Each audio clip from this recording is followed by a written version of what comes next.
Israel is suggesting Iran's supreme leader is, quote, no more. That the Ayatollah has been killed. שבוע טוב, אחיי ואחיותיי.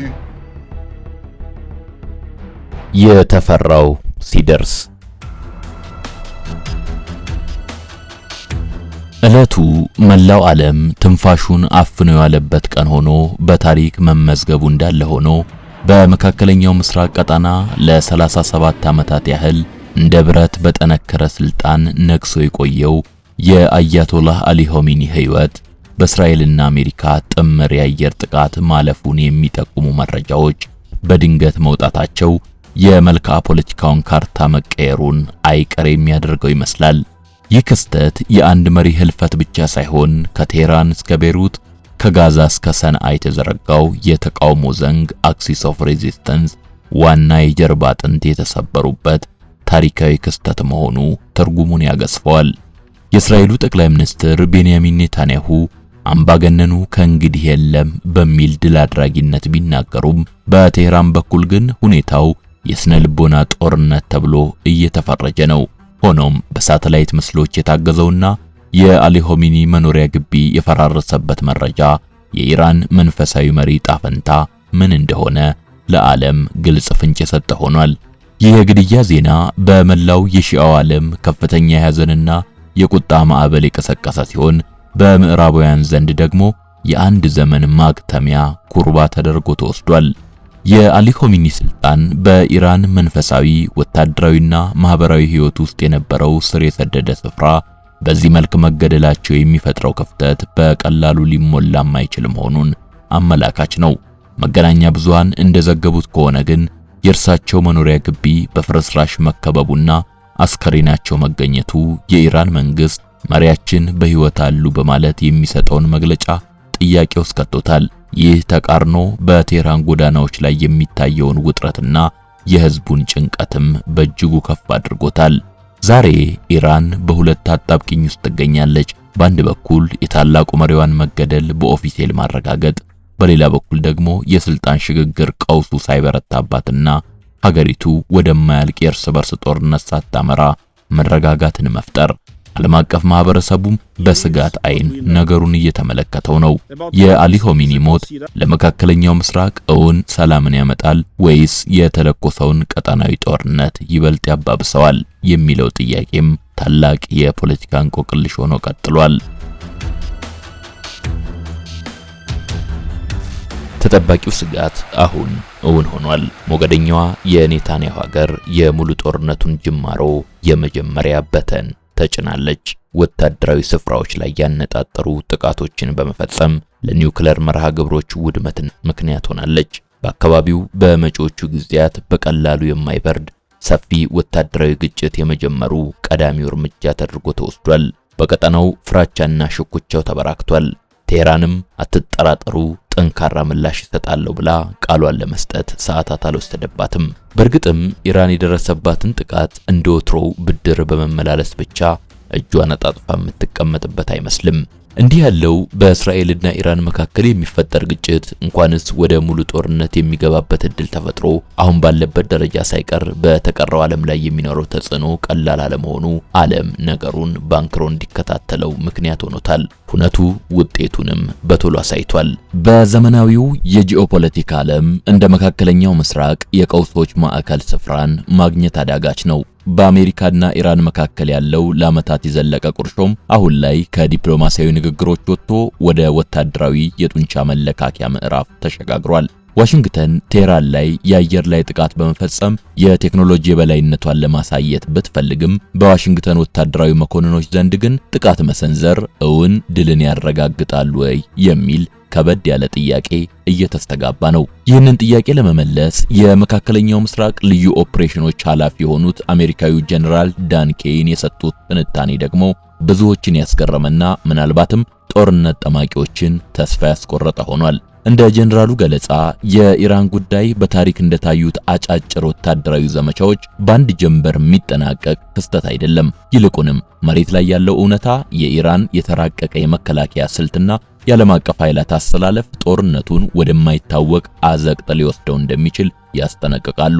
ከዚህ ቀደም አሜሪካ በኢራቅና አፍጋኒስታን የገባችባቸው ጦርነቶች በወረቀት ላይ ቀላል ተደርገው ቢታቀዱም በተግባር ግን ለዓመታት የዘለቁና ከፍተኛ ዋጋ ያስከፈሉ እንደነበሩ ይታወሳል። አሁን ግን ሁኔታው ይበልጥ ውስብስብ ሆኗል። ኢራን ራሷን ያዘጋጀችው ለአጠቃላይ የህልውና ጦርነት ነው። ከጀርባዋ ደግሞ እንደ ሩሲያ ያሉ ወታደራዊ ጋሻዎችና እንደ ቻይና ያሉ የኢኮኖሚ ምሰሶች ተሰልፈዋል። የዛሬው ሳሎን ተረካችንም በአሜሪካዊ ጀነራል ኬይን እይታ ላይ ተመስርቶ የኢራንን አጸፋዊ የመመለስ አቅምና የታላላቅ ኃይላትን ስትራቴጂያዊ ጋሻነት በዝርዝር የሚተነትን ይሆናል። የጀነራል ኬይንን የማያስተማምን ተብሎ የተገለጸ ድል ማስጠንቀቂያም ሰፋ አድርገን ለመመልከት የምንሞክርበት ይሆናል። አብራችሁን እስከ ፍጻሜ ቆዩ።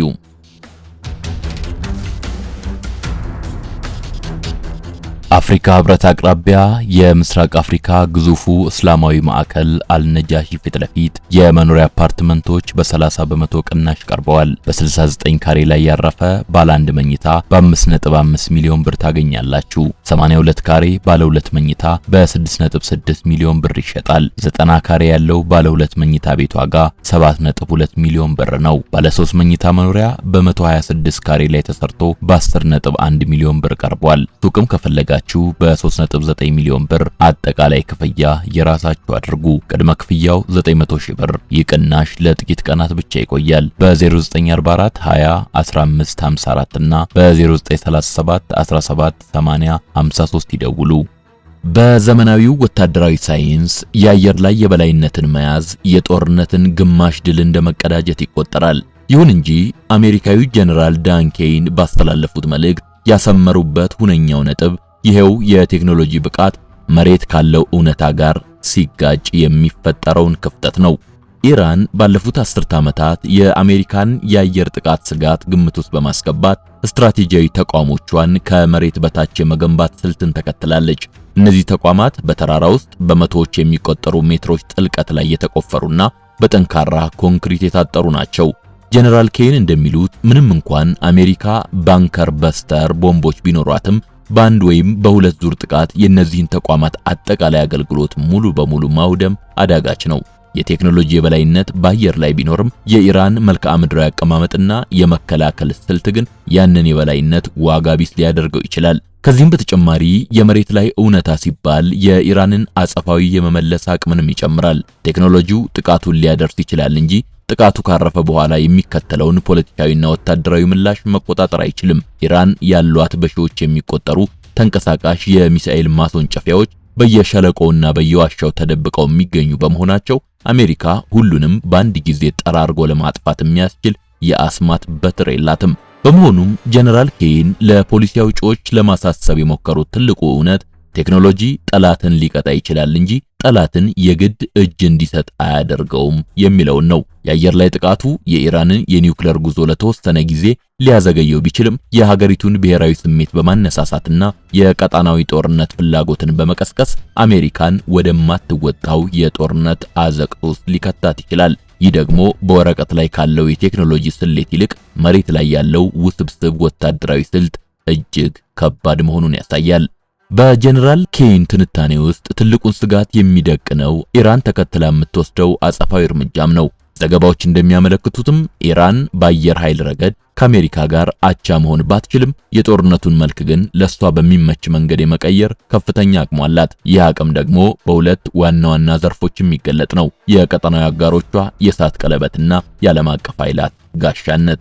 ከዚህ ቀደም በነበረው የሳሎን ተረካችን ኢራን በአሜሪካ ላይ የምትሰነዝረው አጸፋዊ እርምጃ ቀጥተኛ ብቻ ሳይሆን በሊባኖስ፣ በየመን፣ በኢራቅና በሶሪያ ያሏት ታማኝ አጋሮችን ተጠቅማ በአንድ ጊዜ በአካባቢው በሚገኙ የአሜሪካ ጦር ሰፈሮችና በእስራኤል ላይ ጥቃት እንዲከፍቱ በማድረግ አሜሪካን በበርካታ ግንባሮች መወጠር መሆኑን በዝርዝር መተንተናችን ይታወሳል። ይህን ትንታኔ አሜሪካዊው ጀነራል ኬይንም የሚጋሩት ሲሆን ከዚህም በላይ የሆርሙዝ ወሽመጥን በመዝጋት የዓለምን የነዳጅ ፍሰት ሽባ የማድረግ አቅሟ ኢራን ጦርነቱን ወታደራዊ ብቻ ሳይሆን ዓለም አቀፍ የኢኮኖሚ ቀውስ እንዲሆን ልታደርገው እንደምትችል በመጠቆም በዚህ ጦርነት ቀላል ድል ብሎ ነገር የለም ለሚለው ሐሳባቸው ማጠናከሪያነት ተጠቅመውታል።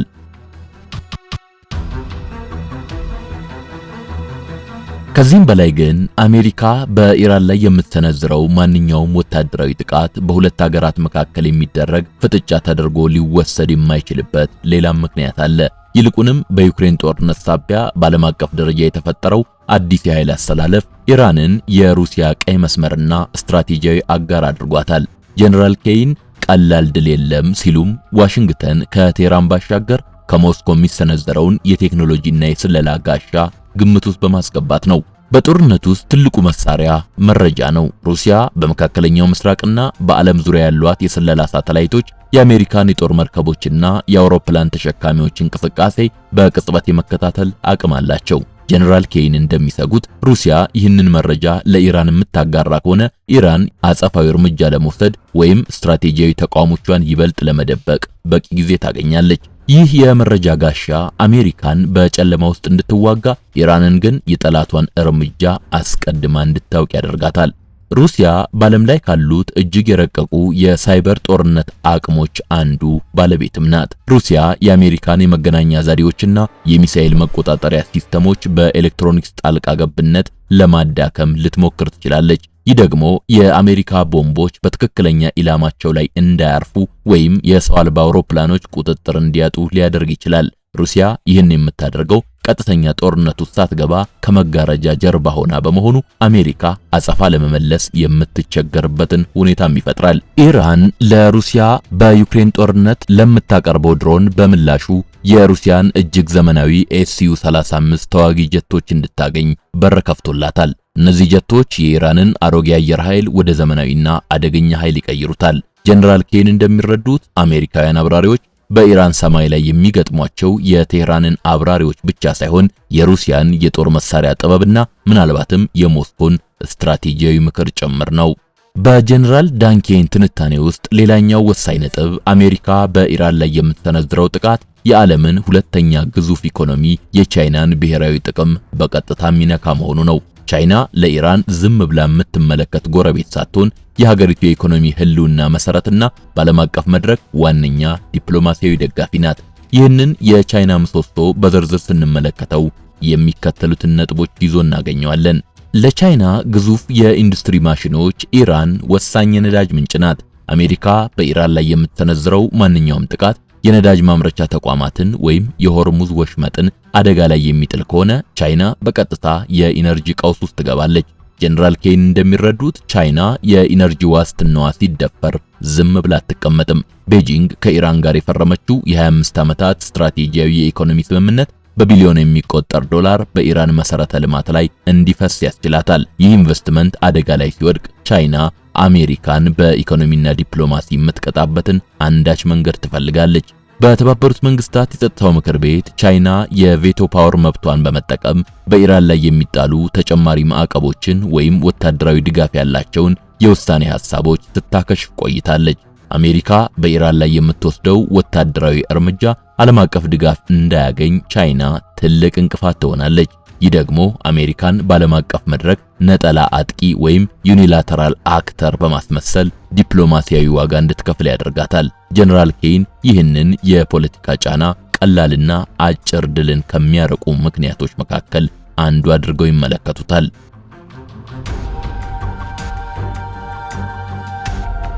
ኢራን በቻይናው ግዙፉ የቤልት ኤንድ ሮድ ኢኒሺየቲቭ ፕሮጀክት ውስጥ ቁልፍ ቦታ አላት። ቻይና መካከለኛው ምስራቅን ከአውሮፓና እስያ ጋር ለማገናኘት በምትዘረጋው የንግድ መዋቅር ውስጥ ኢራን እንደ ድልድይም ታገለግላለች። በኢራን ላይ የሚሰነዘር ጥቃት ይህንን የቻይናን የረጅም ጊዜ የንግድ ስትራቴጂ የሚያስተጓጉል በመሆኑ ቤጂንግ ይህንን እንደ ቀጥተኛ የኢኮኖሚ ጦርነት ልትቆጥረው ትችላለች። ይህም ቻይና በአሜሪካ ላይ የንግድ ጦርነት እንድትከፍ ወይም በሌሎች ቀጠናዎች ላብነትም በታይዋን ወይም በደቡብ ቻይና ባህር ላይ ጫና እንድታበረታ ሊያደርጋት ይችላል። ቻይና በቅርቡ በሳዑዲ አረቢያና በኢራን መካከል ያስመዘገበችው ዲፕሎማሲያዊ ስምምነት በመካከለኛው ምስራቅ ያላትን አዲስ አሸማጋይነት አሳይቷል። ይህ የሚያሳየው ቻይና ቀጠናው የተረጋጋ እንዲሆንና የአሜሪካ ወታደራዊ ጣልቃ ገብነት እንዲቀንስ ፍላጎቱ እንዳላት ነው። ጀነራል ኬን እንደሚጠቁሙት አሜሪካ ኢራንን ስትመታ ይህንን የቻይናን የሰላም ጥረት እንደማፍረስ ይቆጠራል። ይህም አሜሪካ በመካከለኛው ምስራቅ ያላትን ተሰሚነት አሳጥቶ ሀገራቱ ወደ ቻይና ይበልጥ እንዲጠጉ ያደርጋቸዋል። የነገሩ ተንታኞች በግልጽ እንደሚያስቀምጡት አሜሪካ በኢራን ላይ የምትወስደው እርምጃ ሩሲያ፣ ቻይናና ኢራን ይበልጥ እንዲቀራረቡና የጋራ መከላከያ ግንባር እንዲፈጥሩ ያደርጋቸዋል።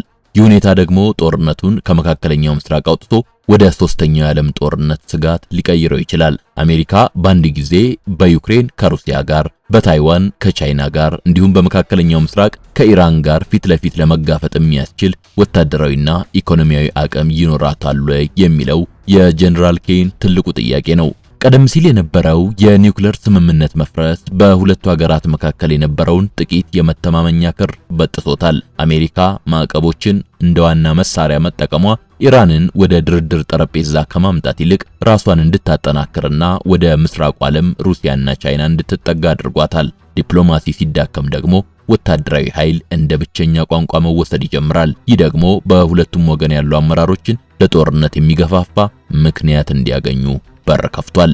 ጀነራል ኬን እንደሚያሳስቡት የጦርነት ስሌት በወረቀት ላይ ከሚሰላው የኃይል ሚዛን ይልቅ መሬት ላይ ባለው ውጤት ይወሰናል። አሜሪካ የቴህራንን የኒውክሌር አሻራዎችን ለማጥፋት በሚል የምትሰነዝረው ጥቃት በኢራን በኩል የህልውና ስጋት ተደርጎ ይወሰዳል። አንድ ሀገር ህልውናዋ አደጋ ላይ ሲወድቅ ደግሞ ያላትን ማንኛውንም መሳሪያ ያልተለመዱ የጦር ስልቶችንና የሳይበር ጥቃቶችን ጨምሮ ለመጠቀም አታመነታም። በዚህም መሰረት የጦርነቱ ስሌት የሚያሳየው በመጀመሪያ ጥቃት ወይም ፕሪኤምፕቲቭ ስትራይክ አሜሪካ የኢራንን አቅም ለማዳከም የምታደርገውን ጥቃት ሲሆን የኢራን አጸፋ ደግሞ በባህረ ሰላጤው የሚገኙ መርከቦችና የአሜሪካ የጦር ሰፈሮች ላይ የሚሰነዘር መጠነ ሰፊ የሚሳኤል ድብደባ ይሆናል። አንዱ ሌላውን ለመቅጣት በሚያደርገው ጥረት ሳቢያም ጦርነቱ ወደማይቆም ቀጣናዊ ቀውስ ማምራቱ የመጨረሻው ውጤት ይሆናል። በጀነራል ዳንኬን ትንታኔና በመገናኛ ብዙሃን ዝርዝር ዘገባ የታየው እውነት ታዲያ አንድ ነው። ይኸውም አሜሪካ በኢራን ላይ የምትወስደው ወታደራዊ እርምጃ በስትራቴጂያዊ መስቀለኛ መንገድ ላይ እንደሚገኝ ነው።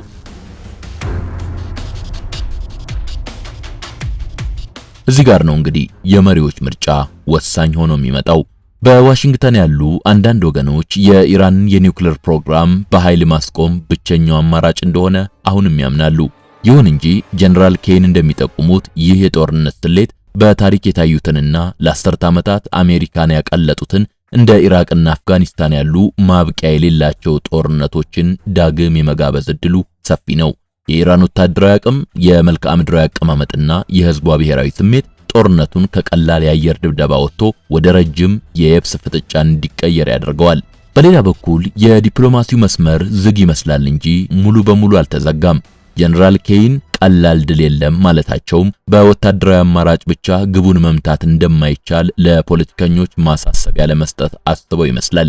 ዲፕሎማሲው ከሩሲያና ከቻይና ጋር ያለውን ፍጥጫ ጭምር ታሳቢ ያደረገ ቀጣናዊ መረጋጋትን ቅድሚያ የሚሰጥና የኢራን ስጋቶችም ጭምር ወደ ጠረጴዛ የሚያመጣ መሆን ይኖርበታል። ይህ መንገድ ጊዜ የሚፈጅና አድካሚ ቢሆንም ከሚቀጣጠለው የዓለም ጦርነት እሳት እጅጉን የተሻለ ነው የሚሉ ደግሞ ብዙሃን ናቸው። በግልጽ ለመረዳት እንደሚቻለው በኢራንና አሜሪካ መካከል ማንኛውም ወታደራዊ ግጭት በሁለቱ ሀገራት ድንበር ብቻ ተወስኖ አይቀርም። ኢራን ባለፉት 4 አስርት ዓመታት በመካከለኛው ምስራቅ የገነባቸው የእጅ አዙር ኃይሎች ስብስብ ሀገሪቱ ለአሜሪካና እስራኤል የምትሰጠው ያጸፋ ምላሽ ዋነኛ መሳሪያዋ ነው። ቴህራን እነዚህን ኃይሎች የምታሰማራበት መንገድ ያልተመጣጠነ ጦርነት ወይም አሲሜትሪክ ዋርፌር ተብሎ የሚጠራ ሲሆን ዓላማውም አሜሪካን በበርካታ ግንባሮች በመወጣጠር ወታደራዊና ኢኮኖሚያዊ አቅሟን ማዳከም ነው። ከነዚህ እጅ አዙር ኃይሎች መካከል ግንባር ቀደሙን ስፍራ የሚይዘው ደግሞ የሊባኖሱ ሄዝቦላህ ነው። ሄዝቦላህ እንደ ተራ ታጣቂ ቡድን ሳይሆን እንደ ዘመናዊ አገር መከላከያ ሰራዊት የሚቆጠር አቅም ዛሬም አለው። በእጁ የሚገኙትን ከ150 ሺህ በላይ የሚሆኑ የተለያዩ ርቀት የሚጓዙ ሚሳኤሎችንና ድሮኖችን ወደ እስራኤል ስትራቴጂያዊ ማዕከላት በማዝነብ ቀውሱን ወደ ቀጥተኛ ቀጣናዊ ጦርነት ይለውጠዋል። በሌላ በኩል በየመን የሚገኙት የሃውቲ ሚሊሻዎችም የኢራን ያጸፋ እርምጃ ረጅም እጅ ሆነው ማገልገላቸው ሳይታለም የተፈታ ነው። የሃውቲዎች ስትራቴጂያዊ ጠቀሜታ በቀይ ባህርና በባብኤል መንደብ የባህር መተላለፊያ ላይ ሲሆን ለመበቀል ዓለም አቀፍ የንግድ መርከቦችንና የነዳጅ ጫኝ መርከቦችን በማጥቃት የቀይ ባህርን የንግድ መስመር ሙሉ በሙሉ ሊዘጉት ይችላሉ። ይህ ደግሞ ቀደም ሲል የጠቀስነውን የነዳጅ ገበያ ቀውስ ይበልጥ የሚያባብስና ዓለምን ወደ ጨለማ የሚከት እርምጃ ነው። በኢራቅና በሶሪያ የሚገኙት የሺአ ሚሊሻዎች እንደ ኻጣይብ ሄዝቦላህ ያሉት ደግሞ በአካባቢው ለሚገኙ የአሜሪካ ወታደሮች የቅርብ ስጋቶች ናቸው።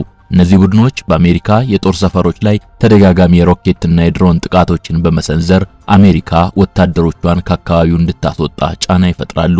የኢራን ስትራቴጂ እነዚህን ሁሉ ኃይሎች በአንድ ጊዜ በማንቀሳቀስ አሜሪካ የትኛውን ግንባር እንደምትከላከል ግራ እንዲገባት ማድረግ ነው። ለወታደራዊ ዘብ አሜሪካን በእጃዙር ኃይሎች አማካኝነት ማዳከምና አስፈላጊ ከሆነም ቀጥተኛ ግጭት ውስጥ መግባት የኢራንን ቀጣናዊ የበላይነት ለማረጋገጥ ብቸኛው መንገድ ነው። ይህ ወታደራዊ ክንፍ በቅርቡ በየመን በሊባኖስና በኢራቅ ያሉ የእጃዙር ኃይሎቹ በራሳቸው ውሳኔ ጥቃት እንዲሰነዝሩ አረንጓዴ መብራት በመስጠት የጠቅላይ መሪውን የዲፕሎማሲ ጥረት ሲያደናቅፍ ታይቷል የሚለው ትንታኔም አብሮ በመገለጽ ላይ ይገኛል። በመካከለኛው ምስራቅ የሚታየው እያንዳንዱ ወታደራዊ እንቅስቃሴ በዓለም ዙሪያ ባሉ የነዳጅ ማደያዎችና የንግድ ማዕከላት ላይ ፈጣን የድንጋጤ ሞገድን ይፈጥራል። ለዚህም ነው በኢራን ላይ የሚሰነዝር ጥቃት የጦር መሳሪያዎች ፍልሚያ ብቻ ሳይሆን የዓለምን ኢኮኖሚ የጀርባ አጥንት የሚሰብር የኢኮኖሚ ሰይፍ ተደርጎ የሚወሰደው።